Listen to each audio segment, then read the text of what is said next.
అందరికీ నమస్తే. నేను రవికుమార్ కావలి, మీ బిత్తిరి సత్తి. అయితే ఈ మధ్యన ఒక వీడియో వైరల్ చేస్తున్నారు. సో అందులో వాస్తవం ఏమీ లేదు. నేను ఎప్పటిలాగానే కామెడీ వీడియోస్ చేస్తూ చిన్న చిన్న క్లిప్స్ రీల్స్ లాగా షార్ట్స్ లాగా పెడుతుంటా. అందులో చిన్న స్పెల్లింగ్ మిస్టేక్ అయింది. సో భగవద్గీత అంటే నేను ఆరాధిస్తా, పారాయణం చేయడానికి ప్రయత్నిస్తుంటా, ప్రచారం చేస్తుంటా. నా అభిమానులు, శ్రేయోభిలాషులు, నన్ను ప్రేమించేటోళ్ళు, నా బంధుమిత్రులు నిజంగా అది కించపరిచినట్టు అనిపిస్తే తప్పకుండా క్షమించమని అడుగుతున్నా. కానీ ఉద్దేశపూర్వకంగా చేస్తే మాత్రం అది ఎదుర్కొంటా ఖచ్చితంగా.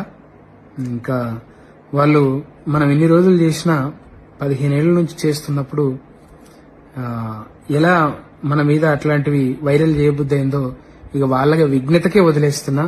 Thank you. ఎప్పుడూ మిమ్మల్ని నవ్వించడానికి, మిమ్మల్ని